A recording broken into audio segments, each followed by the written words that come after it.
I'm sorry that the microphones are in your way, but they have to be where they are because I've got to be able to see what I'm doing, as I always am able to see what I'm doing.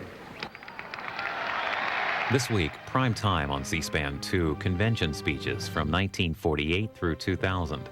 A look at past presidential and vice presidential nominees, Monday through Thursday at 8 Eastern on C-SPAN 2. We're now going live to the Florida Supreme Court for oral arguments in the Florida Supreme Court case Jeb Bush versus Michael Schiavo. Are the parties ready? All right, now I understand that you're splitting your time and you, Mr. Destro, are going to make the initial argument. Yes, Your Honor. All right, you may proceed. And go ahead. Thank you, Your Honor. My name is Robert Destro. I'm here to represent Governor Bush, the appellant in this case.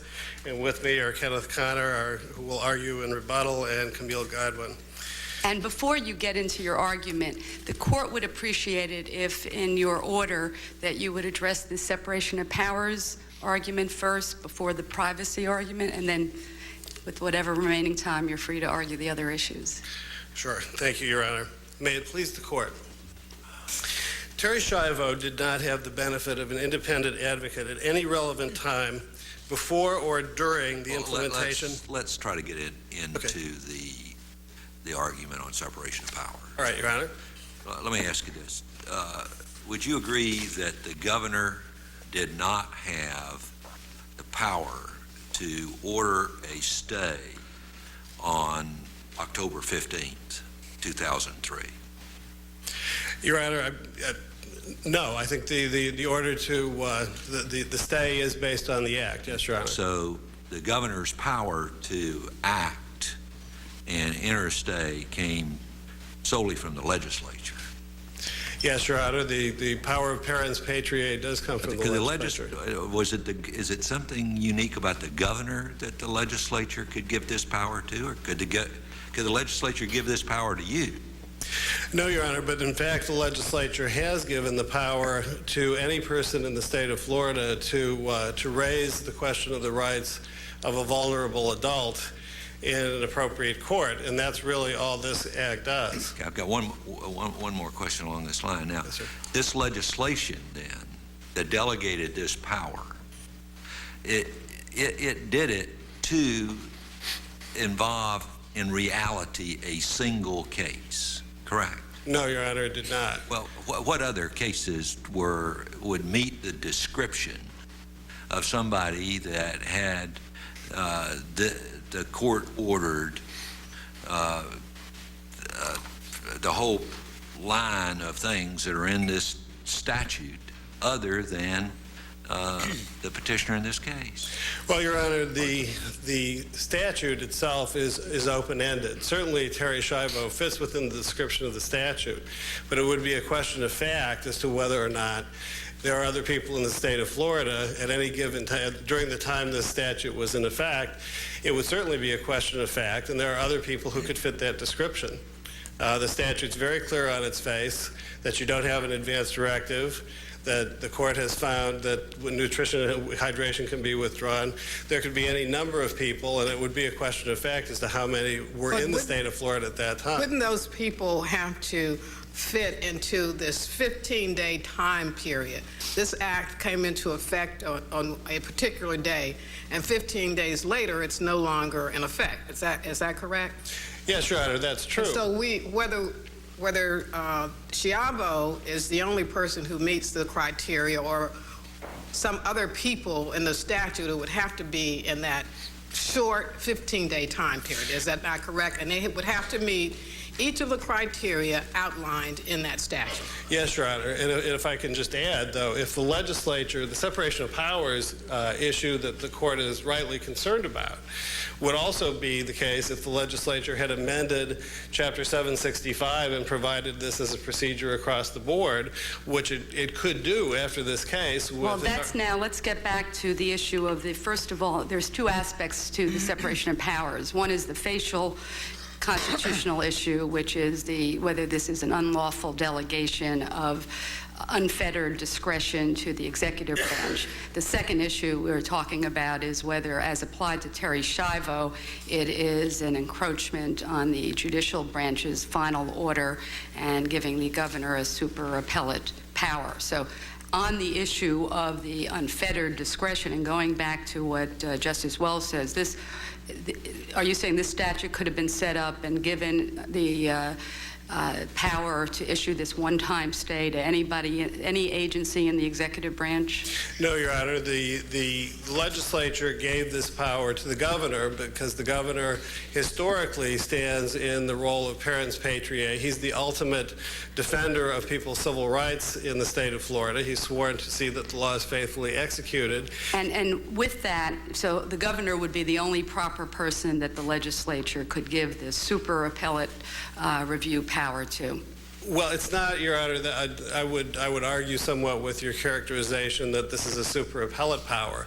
In point of fact, Your Honor, this is the opportunity for the governor to raise the due process questions on behalf of Terri Schiavo. That the allegation here is that Terri Schiavo was denied due process in the proceedings below. But that's, if the governor had tried to intervene in the ongoing proceedings and raise some question as an interesting party as to whether Terri Schiavo's due process rights had been interfered with, we'd be in a different situation. What we're here with is the issue of whether this law is facially unconstitutional by giving the governor the power to issue this one-time stay, but it's not required to do so, lift the stay at any time, may do so, and may revoke the stay, all without any standards.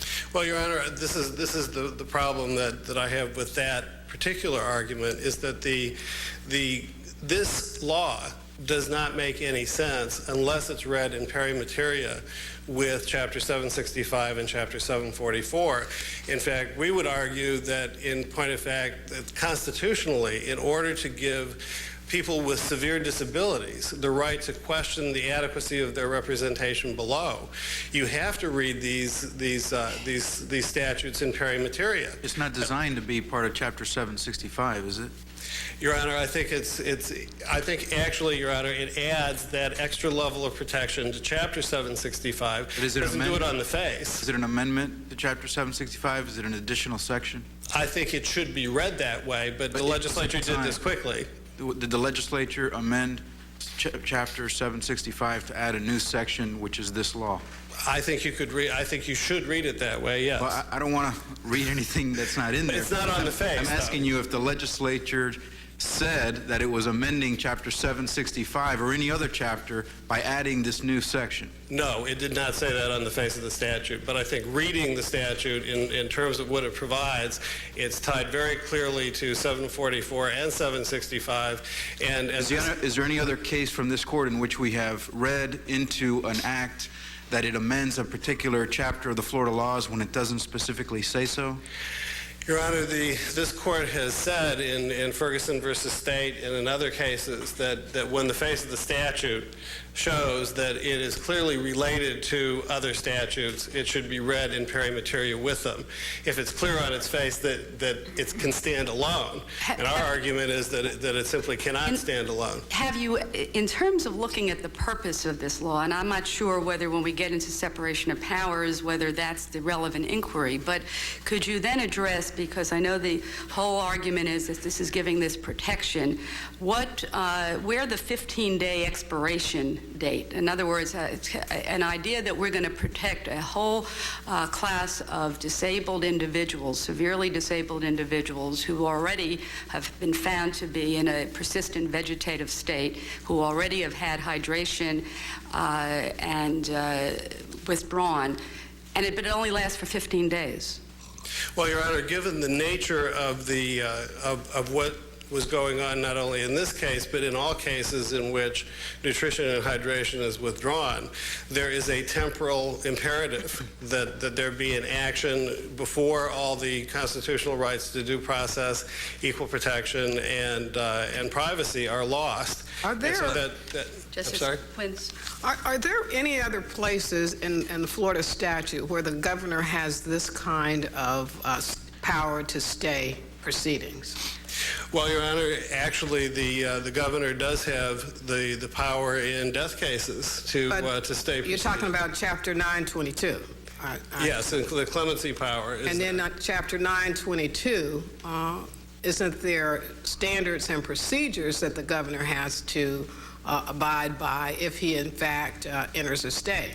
Yes, there is, and we would say, Your Honor, that Chapter 765 and Chapter 744 provide the standards, because what the governor can do under this statute, and it's clear he can, he makes the findings, and he makes a discretionary finding about whether or not he feels that probable cause has been made to put a stay in. And then from there, what is under this act, what is the governor required to do? As I read it, the governor really isn't required to do anything. The stay could stay indefinitely. Well, Your Honor, again, that's the importance of reading this in light of Chapter 765 and Chapter 744, because the governor he goes and he asks the circuit court for a guardian ad litem. They wait for the guardian ad litem to come back with a report. The report's back. This case has to be seen in light of the ongoing guardianship jurisdiction of the circuit court. Justice Wells has a question. I'm sorry, Justice Wells. Let me get back to isn't the cardinal principle of separation of powers set forth in the United States Supreme Court case, that Spendthrift case, in which it says that a legislature without exceeding its province cannot reverse a determination once made in a particular case, though it may prescribe a new rule for future cases? And isn't what in reality, what this is all boiled down to, the legislature stepped in here and reversed a decision that was final in a specific case? No, Your Honor, it didn't. In fact, the face of the statute makes it very clear that the legislature provided a rule, a prospective rule of procedure that would take place after the mandate was carried out. It did not, like in Plout, go back and change a rule that the court had already announced. It did not stop the mandate from taking place. The mandate actually was carried out. And what it did was to enact a procedural rule, a process going forward from October the 21st, 2003, that did nothing with respect to to intrude on the power of the court. Can we explore the parameters of the basis for your argument? And certainly we've got a singular set of facts that we're dealing with here. But would the legislature have the power to delegate to the governor the ability to set aside any civil judgment on the basis of, in the governor's view, that did not meet due process requirements, civil monetary damages, cases involving family law, that the judge did not adequately protect the children in the way that custody was handled? Would you explore for us the parameters? I mean, what are we opening up here if we start talking about this? How broad is this, or how narrow is it?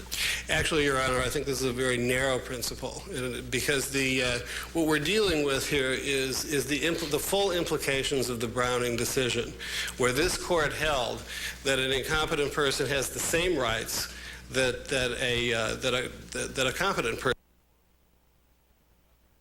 going to have to come up, because somebody, and if it's not going to be the governor, and I think it's a rational choice for the legislature to make, to say that the governor can stand in this person's shoes and assure, and to raise the question, was there adequate representation in the court below? But the act does not even require the governor to take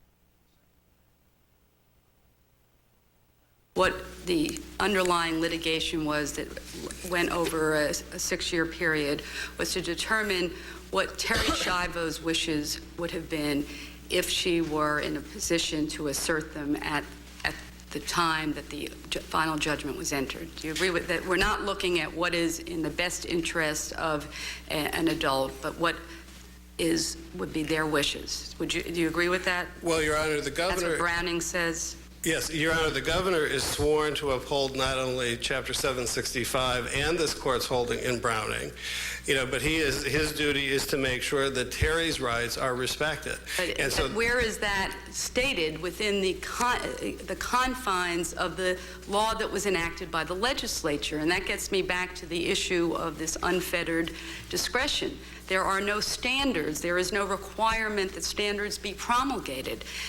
There is no length of time that the stay remains in effect, and essentially there is no individual or entity that can overrule that stay. Your Honor, this is where we would argue the constitutional necessity of reading this in pari materia with Section 765, because that does in fact provide the standards. But 765 is the statute that was followed, that was enacted by the legislature, that was not amended in the last legislative session, that gives a very, very substantial procedure when individuals want to challenge the decision of a proxy. And there has been no allegation that that procedure was not scrupulously adhered to in the case of Terri Schiavo. But, Your Honor, in this case, Terri Schiavo's proxy was the judge, and the difficulty with that procedure is that Terri Schiavo is now, the governor and Terri Schiavo, who's standing in her shoes under the statute, is forced to litigate against the judge, which this court said in TW in footnote 3 is absolutely intolerable as a matter of due process.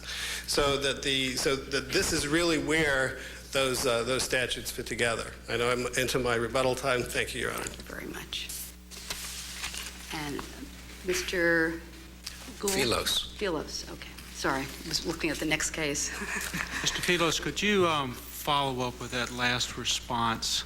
Because if you look at 765, it does address the question of the proxy and the proxy making the decision. Could you address the argument that in this case the judge became the proxy?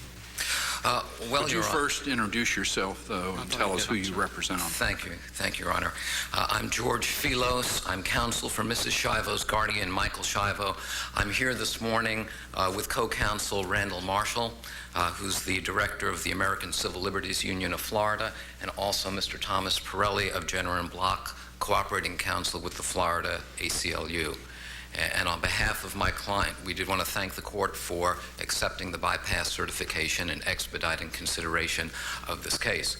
And in answer to your question, seems to me that if you read the briefs to invoke this court's discretionary jurisdiction in Schiavo 1, these are the questions that we argued. Those were the arguments of Terry's parents in seeking review of the initial Schiavo 1 decision. Were the due process rights of the ward affected in by the trial judge having in essence acting as a proxy?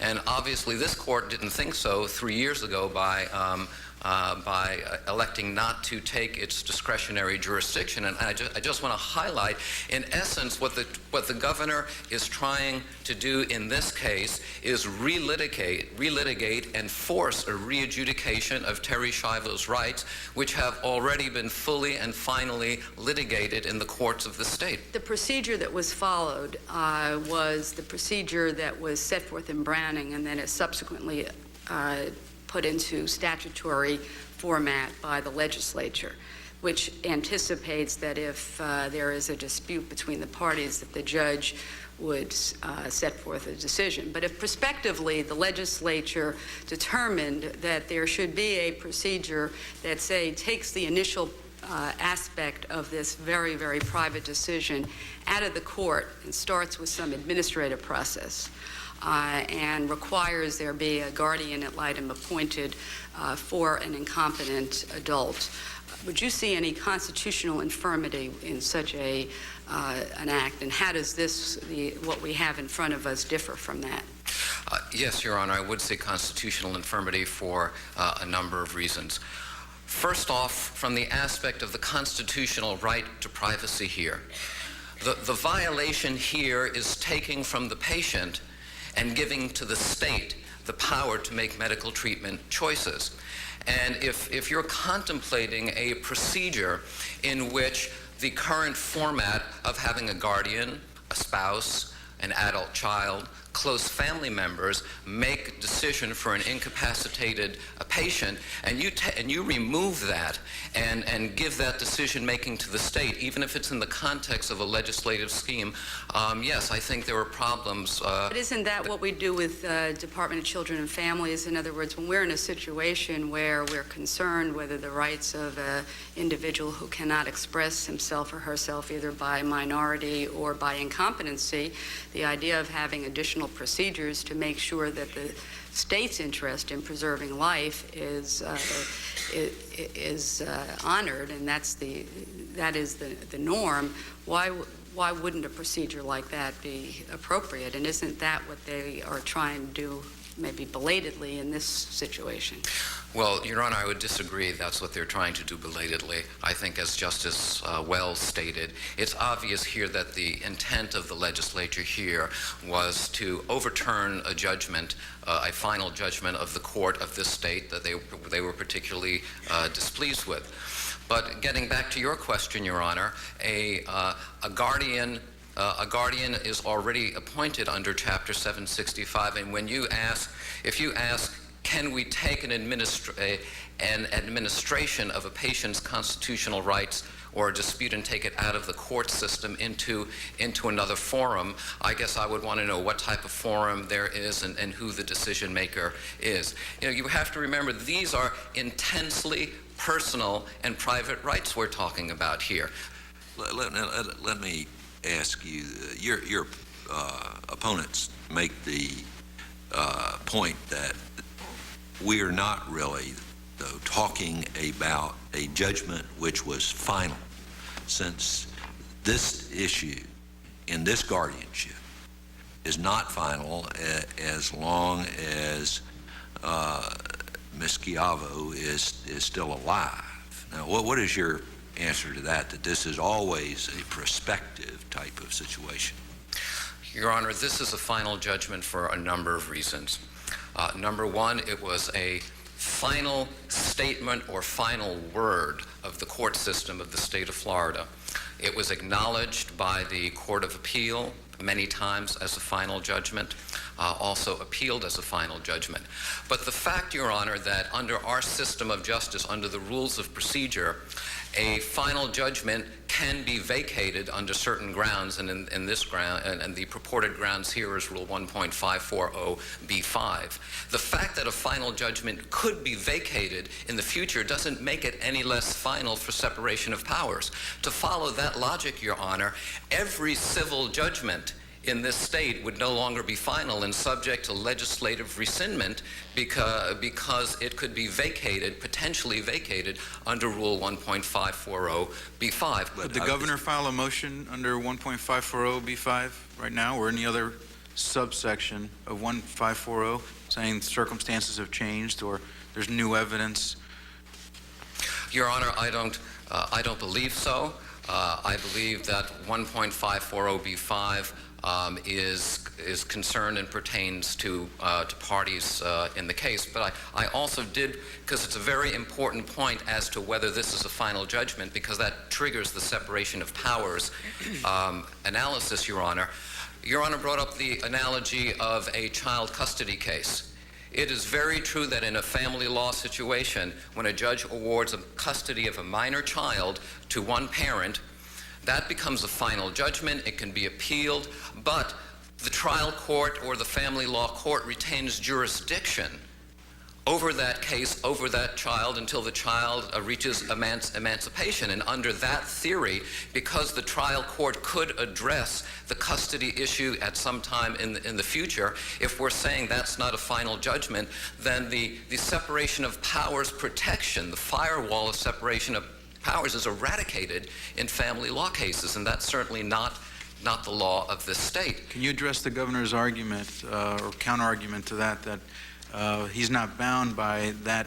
If it's a judgment, he's not bound by that judgment because he wasn't a party to that proceeding, and therefore collateral estoppel or res judicata principles would not apply to him? They don't have to apply, Your Honor, because that's a red herring issue. The fact is, the fact that he was not a party to the judgment does not alter the fact that the judgment was entered. And if we follow that logic, well, the governor for separation of, or the legislature can rescind judicial judgments to which the legislature or governor were not a party, well, then the vast majority of judgments would be subject to legislative rescindment. And is there any, if the governor cannot intervene based on Rule 1.540, is there any procedure by which the governor could, in fact, have intervened in this proceeding? I don't believe so, Your Honor, but the state's interests are protected. If you, in these cases, if you read Browning, if you read the Dubril decision, the Wands decision, this court was very clear to say, and it arose in the context of a health care provider. If a health care provider disagrees with the patient's medical treatment choice, do they have standing to contest it in court? This court said no. What the health care provider would have to do is go to the state attorney and give this information to the state attorney, and it would be up to the state attorney to decide whether to intervene in a particular case. So it's not to say that the state's interest in preserving life or whatever interest they might assert cannot be addressed, but not by the governor. Can I ask a question? In the second DCA's opinion of July of '01, it refers to the judgment specifically, or the order in the terms of a mandatory injunction and not as a final judgment. And it says, until the life-prolonging procedures are discontinued, such an order is entirely executory, and the ward and the guardian continue to be under the jurisdiction and supervision of the guardianship court. As long as the ward is alive, the order is subject to recall and is executory in nature. Address that in the sense of finality. Yes, but if you also look, Your Honor, at that opinion, the second district, I believe it was in Schiavo 2, specifically refers to the order of the guardianship as a final order. And the second district also said the procedure by which that order could be reopened is the 1.54B5 procedure. And I think it is absolutely extraordinary for the governor to argue that the legislature in 18 hours and the governor in a matter of hours somehow possesses some inherent wisdom in regarding the matters of Terri Schiavo that could not have been ascertained by the justices of this state in over a 6-year period. And let's approach that just a little bit. Yes. I mean, are you suggesting that the legislative power can never be exercised to protect disabled children in this state? We have numerous children in this state are disabled and cannot make decisions for themselves. Are you suggesting that the legislature cannot come in and place safeguards to protect the well-being and the virtual life of these disabled children? Absolutely not. But Terri Schiavo was a competent adult who expressed medical treatment choices. Well, now you're going into the procedure. Are you suggesting that the legislature could not prohibit this kind of procedure, that you must have something in writing, you must have a procedure other than someone's friend coming in and expressing what they think the person wants? We didn't have the testimony of Ms. Schiavo in this case, did we?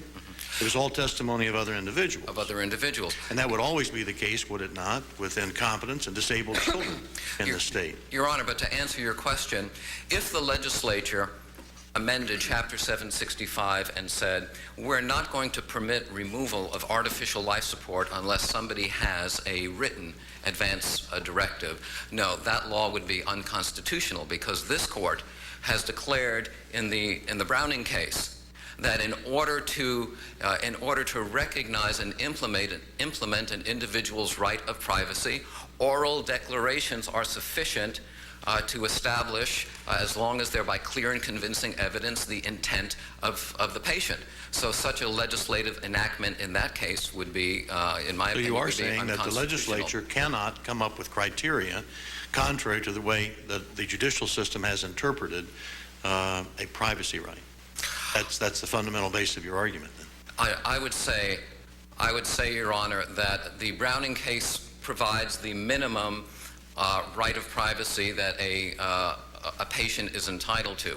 And the legislature may certainly legislate in the field to protect the public and to make sure that the right of privacy is effectuated. We're really but they can't fall below that minimum. But I mean, now, I mean, in the Cruzan case, if you look back at what the Supreme Court in Missouri did, they essentially decided that the testimony of a neighbor was not clear and convincing evidence of the person's wishes. So, I mean, if we're getting, and probably we may be getting a little far afield of what we have to decide in this case, but because the issue isn't whether the legislature could enact something much more comprehensive to better address this type of situation, which is it's getting tragic for everybody. So could you get back to the issue on, with the separation of powers, could the legislature, if this wasn't Terri Schiavo, we're just looking at the facial challenge, what is wrong with what the legislature did in this case as far as giving this power to stay for one time the withholding of hydration on a one-time basis? Aside from the intrusion into the judiciary, which is the separation of powers violation as applied to Terri Schiavo. That's the as-applied challenge. Yeah. As to the facial challenge, there are two. The impermissible legislative delegation. As Your Honor mentioned, there are no standards. Now, the test for impermissible legislative delegation is this. Could a court, in reviewing the decision, be able to ascertain whether the decision maker acted with indiscretion or abused discretion? And that statute fails in this way. If there were judicial review permitted, and of course there is no judicial review, so that could never occur in this case, but if there were judicial review, how would we ever know, how could we even begin to make that determination when we don't even know what the basis for the governor's decision is? Because he's not required under this act to tell us the basis of his decision. Well, can you address the governor's arguments, your counsel's arguments that you have to read this act in paramateria with Chapter 765 and I believe 764, and those provide the guidelines? That doctrine, Your Honor, only pertains to situation where there's ambiguity in the statute. This court held in Holly versus Auld that if there is no ambiguity, facial ambiguity in the statute, that this court can't resort to that type of statutory interpretation. So that doctrine doesn't apply here. We're not talking about an ambiguous statute. This statute is crystal clear what it does. It gives the governor unfettered and absolute authority, but to follow that, even if the governor did tell us or could be compelled to tell us what the basis of his decision was, there's no standards to apply. How do we know whether the legislature wanted the governor to consider a cost-benefit analysis for providing medical treatment? How do we know whether the legislature wanted the governor to take into account family wishes rather than the wishes of the patient? How are we to know whether the legislature wanted the governor to act in the best interest of the patient as opposed to determining the subjective intent of the patient? Based on this statute, can anyone lift this stay? Can this stay be lifted? No one standing here. Was there any attempt to do that in the proceedings below, to have the stay lifted? Or was it was only an attack on the constitutionality? On the constitutionality, Your Honor. I don't believe Your Honor, I don't believe the statute provides any mechanism to have the governor's decision reviewed. So what is the point then of that part of the act which says that you then appoint a guardian who reports or makes recommendations to the governor and the court? Well, I believe the statute says it makes recommendations to the governor. In terms of power and authority, there's no point. We don't know whether the governor read the report or didn't read the report, or if he did read the report, took it into consideration, or picked it up and tossed it away. So as far as the statute itself, it changes nothing as to the impermissible delegation of authority. But I also, since I only have 2 minutes 2 minutes left, Your Honor, wanted to address the facial unconstitutionality regarding the right of privacy. And I touched on this before. The essential issue here is who is entitled to make a decision on a matter so personal and private as whether one would want artificial life support. Does that power constitutionally reside with the patient, or does that power reside with the state? Do you agree that if we hold that this statute is unconstitutional as a violation of separation of powers, or at least as applied to Terri Schiavo, it's unconstitutional, it's basically not going to apply to anybody else? So by holding it's unconstitutional as applied, we're really saying it's unconstitutional as its face as well, practically speaking. It's not going to apply to anybody else, is it? It's not going to apply to another case, but we would ask this court, of course, specifically to find that it's unconstitutional as applied to Terri Schiavo because it's an unlawful intrusion into judicial power for this reason. If this court only found the statute facially unconstitutional, let's say, for improper delegation of legislative authority, we don't want, and chose not to address the as-applied separation of power argument, we don't want to be here a year from now arguing the constitutionality or unconstitutionality of Terri's Law 2. This young woman has a right to have her final adjudication honored by the courts of Florida. This unlawful intrusion into that right should be overturned and definitively overturned so her right to privacy can be effected. Thank you. Thank you. Mr. Connor. May it please the court, I'm Ken Connor with the firm of Wilkes & McHugh, and I, along with Professor Destro, represent the governor in this action. Mr. Connor, why is this not a prohibited special act? Because the act applies uniformly to all people who fall within its classification. And if that classification applies to only one person? Judge, the fact that it may apply actually to only one person doesn't make it a special act. There are any number of potential people who could fall within the purview of the act if they meet the 4 criteria. That is, they didn't have an advance written directive, they've been deemed to be in a persistent vegetative state, nutrition and hydration are being withheld, and the family has a challenge. If they meet those criteria, they fall. Those are not the only criteria, are there? I mean, it says, plus the court has found the patient to be in a persistent vegetative state, and a member of the patient's family has challenged the withholding of nutrition and hydration. I mean, you're not asking us to really hold that this act doesn't pertain just to Terri Schiavo. By the face of it, Your Honor, it does apply to more than just Terri. Terri Schiavo's case was the triggering event for it. We see that all the time in the legislature. We would have to ignore reality to do that, wouldn't we, Don? Well, Judge, the fact that we have Megan's Law or Adam's Law, the fact that we have specific fact situations involving specific individuals that trigger the need for legislative relief. Particular cases. That's where I'm having trouble. I'm having trouble with the fact that when I read this act, objectively, I cannot come to the conclusion that it doesn't pertain to this single case that's been in litigation for a decade, and that what is going on here is that the legislature set about to set aside what the final judgment of the court pertaining to that case. Without a doubt, Your Honor, it does apply in this particular case to Terri Schiavo because she met the criteria. There are others who likewise could meet the criteria. It does not, respectfully, I would submit, involve a reversal of the final judgment of a circuit court precisely for the reasons indicated by Judge Bell in Schiavo 2, where the court made the point that these orders are entirely executory.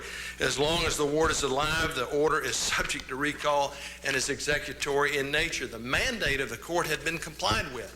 The order of the court was not that Terri Schiavo should have nutrition nutrition and hydration withdrawn until she was dead. It wasn't like an order that said so-and-so shall be hanged by the neck until dead. But Mr. Connor, Yes, Your Honor. the court went on and specifically said, because they understood that the challenge was being raised more than 1 year after, and they were really trying hard to make sure that the Schindlers had some opportunity to raise this new claim that there might be some new life-saving treatment. And what the court then said is, we caution, however, that any proceeding to challenge a final order on this basis is extraordinary and should not be filed merely to delay an order with which an interested party disagrees or to retry an adversary proceeding.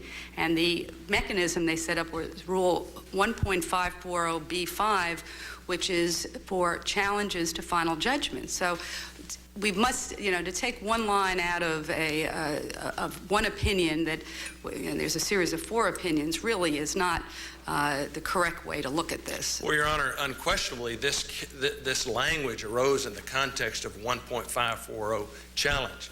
But the reality of it is that is the nature of guardianship orders. They're executory so are you until the disability is removed. So that therefore then they're reviewed as non-final orders, and any interested party, year after year can come in and make challenges? No, ma'am. What I'm saying is that the courts do not possess the exclusive domain to protect the rights of disabled people and to ensure that their health care choices are respected and protected, that there is a role for the legislature. There is a role for the government. Are we ignoring that in this law, which didn't, again, become a part of an amendment to the chapter law in the session that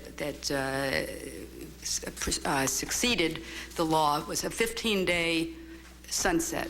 It applied to whoever was in this situation for 15 days, and then this great protection that the legislature wanted to give expired and has not been renewed. Your Honor, that demonstrates, I think, how this law, in fact, was narrowly tailored.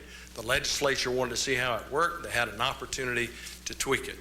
My time is up, Your Honors. I would respectfully request that the court recognize that there is a role for the legislature and the governor in protecting the rights of the disabled and ensuring that their health care decisions are respected and protected. Thank you. Thank you very much. That concludes the arguments. The court will take a recess before calling the next case, and we would ask, out of deference to the parties, that before the rest of the courtroom empties, that the attorneys and the parties be able to leave the courtroom. Thank you very much.